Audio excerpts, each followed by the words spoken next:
Google Pixel 10 and Pixel 10 Pro XL have arrived, bringing new cameras, software features, and charging technology to the flagship smartphone table. These two phones look pretty much identical to their predecessors, but there's a lot more going on under the hood than meets the eye. So in this video, we'll be breaking down the best and worst parts of Google's newest flagships, bringing you an overall verdict on their value for money and place in the wider flagship market. Before we dive into the Pixel 10 Pro's design, it's worth noting that the Pro and XL models are identical in all areas except size, battery capacity, and charging speed. So unless we say otherwise, it's safe to assume that everything we say about the Pixel 10 Pro in this review is also true of the larger Pixel 10 Pro XL.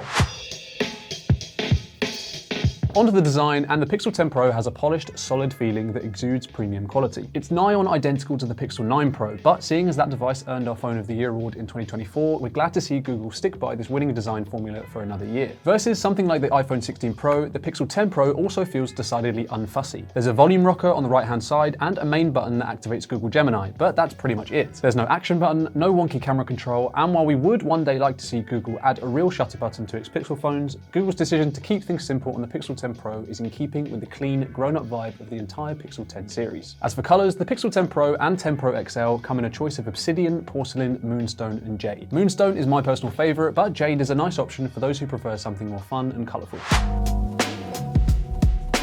The Super Acura display on the Pixel 10 Pro is one of the best you'll find in 2025, whether you're watching YouTube clips, taking photos in bright sunlight, or just scrolling through menus and social media. The 10 Pro gets a 6.3-inch screen, while the XL gets a larger 6.8-inch screen. The 10 Pro's display is actually more pixel dense than the XL's and therefore sharper on paper, but in reality, the difference is negligible. In our lab tests, we managed to get more than 2,500 nits of brightness out of the Pixel 10 Pro's display. That's a far cry from Google's 3,300 nit claim, but it's also much brighter than the competition. Under the same conditions, the Samsung Galaxy S25 Ultra couldn't reach 900 nits, and Apple's iPhone 16 Pro was stuck at just above 1,500 nits. So while peak brightness claims are always a bit dubious, our testing proved that Google's Super Acura display is the brightest smartphone screen among all the best phone makers. Google has always excelled at smartphone software, and that trend continues with the Pixel 10 Pro. This phone is full of thoughtful software that's easy to set up and use. And Google continues to enhance and improve its Pixel version of Android in subtle but meaningful ways. Google's latest AI feature is the so-called Magic Queue, a tool that offers helpful suggestions with information straight from your Google apps. It reads your messages, your email, your calendar, and many other sources of your choosing. Then, when you need a specific phone number, or you need the address of a restaurant where you've made a reservation, Magic Queue will offer a quick button straight to that info. If that sounds invasive, well, Magic Queue works directly on your phone, so you don't have to share anything with Google. It reads your email, checks your calendar, and browses much of your personal data, but the AI modeling is handled on the phone, which means it consumes less power and less cellular data, and it keeps your information private. Magic Queue is still a bit hit and miss at the time of recording, but it could be one of the biggest steps forward for genuinely useful and refreshingly discreet smartphone AI. Besides Magic Queue, the Pixel 10 Pro and 10 Pro XL are packed with other useful AI features like live translation, call screening, and automatic call transcription, all of which are implemented seamlessly and work effectively. So, if you prioritize software, the Pixel 10 Pro is the phone to go for right now.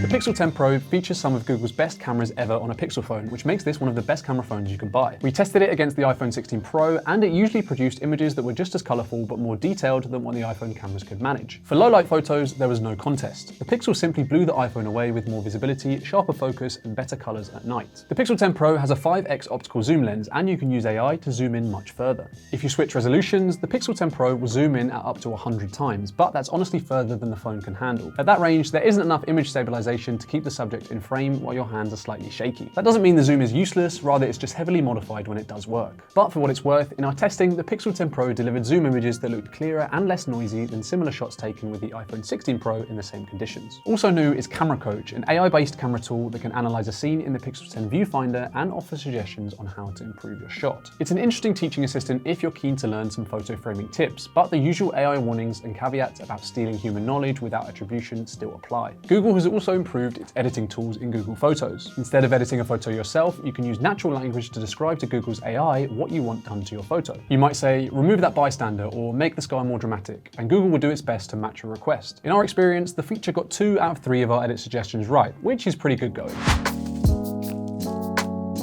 Like every Pixel phone for the past 5 years or more, the Pixel 10 Pro will disappoint buyers who are looking for the fastest phone around. The Tensor G5 is the fastest Google chipset ever, but it's objectively less powerful than equivalent chipsets from Apple or Qualcomm. In the vast majority of use cases, this difference isn't noticeable, and the experience of navigating the Pixel 10 Pro's menus and apps is a joy. But there are times when Google's latest flagship suffers. For instance, when we up the resolution of the camera to 50 megapixels, or if we added more features like Top Shot or motion photos, the Pixel 10 Pro would encounter a small delay. Of course, this isn't a deal breaker, but it is the difference between the Tensor G5 and something like the Snapdragon 8 Elite, which represents the cutting edge of mobile computing power. In fairness to Google, the Pixel 10 Pro gets through on-device AI tasks like image generation and language translation faster than the competition. So in that sense, it's a cutting edge handset. However, if you're a keen mobile gamer or someone who values having the absolute fastest phone around, you'll want to go for a different type of flagship.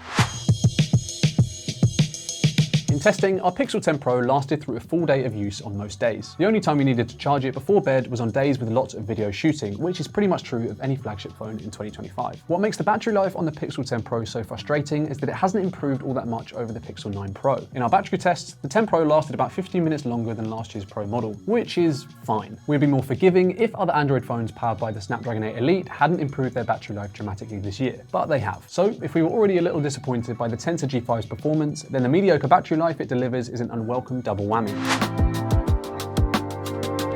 The Pixel 10 Pro's saving grace is its Pixelsnap technology, which is the first built-in magnetic Qi2 wireless charging system in an Android phone. Well, notwithstanding the HMD Skyline. Much like Apple's MagSafe technology, Pixelsnap lets you snap wireless chargers, stands, grips, and other accessories to your chosen Pixel 10 model. And it's even compatible with existing MagSafe products from Apple and third-party brands like Belkin. So while the Pixel 10 Pro doesn't compete with Snapdragon 8 Elite phones for battery life, it is much easier to charge than any of those devices. If you already own a suite of MagSafe accessories, you're unlikely to encounter a problem with battery life on the Pixel 10 Pro. Thanks to its larger battery, the Pixel 10 Pro XL fares slightly better than its smaller sibling. It's not a massive difference, the XL only lasted about an hour longer in our testing, but every little helps. The 10 Pro XL also charges faster than any other phone in the Pixel 10 series, whether you're charging wirelessly or with a USB-C cord. If you have a 45-watt charger, then the Pixel 10 Pro XL can charge at that wattage, while the other Pixel 10 phones are capped at 30 watts. Again, this isn't a massive difference, but it is worth flagging if you're deciding between these two devices.